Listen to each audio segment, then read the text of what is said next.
Okay, Assalamualaikum warahmatullahi wabarakatuh. For good evening, today we are going to discussing about impact of coronavirus to people life. Okay, so the COVID-19 pandemic has led to dramatic loss of human life worldwide and present unpredicted challenge to public health, food system, and world of work. The economic and social disruption caused by the pandemic is devastating. Tens of millions of people are at risk, falling into extreme poverty, while the number of undernourished people currently estimated at nearly 690 million could increase by up to 132 million by the end of the year. Billions enterprises face an essential threat. Nearly half the world's 3.3 billion global workforce are at risk of losing their livelihood informal. Economic workers are practically vulnerable because the majority lack social protection and access to quality health care and have lost access to productive assets without the means and to earn income during lockdown.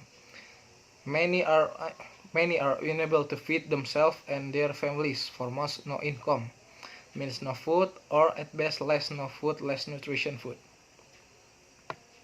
The pandemic has been affecting the entire food system and has laid bare its fragility. Border closures, trade restriction, and confinement measures have been preventing farmers from accessing market, including buying input and selling their produce, and agricultural workers from harvesting crops, thus disrupting domestic and international food supply chains and reducing access to healthy, safe, and diverse diet. The pandemic has decimated jobs and placed millions' livelihoods at risk, as breadwinners lose jobs, fall ill, and die. The food security and nutrition of millions of women and men are under threat, with those low-income countries, particularly the most marginalized population, which includes small-scale farmers and indigenous people, being hardest hit. Millions of agricultural workers, wage and self-employed while feeding the world, regularly face high levels of working poverty, malnutrition, and poor health, and suffer from lack of safety and labor protection as well as other types of abuse. With low and irregular incomes and lack of social support, many of them spurred to continue working often and in unsafe conditions, thus exposing themselves and their families to additional risks further when experiencing income loss. They may resort to negative coping strategies such as distress sale of assets, predatory loans, or child labor. Migrant agricultural workers are particularly vulnerable because they face risks in their transport, working and living conditions and struggle to access support.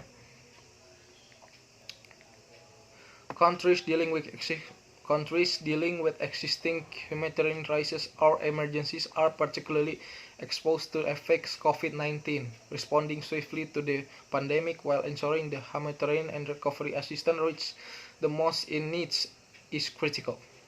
Now is the time for global solidarity support, and especially with the most vulnerable in our society, particularly in emerging and developing world. Only together can we overcome the intermittent health and socio-economic impact of the pandemic and prevent its escalation into a protected humanitarian and food security catastrophe with the potential loss of already achieved development gains.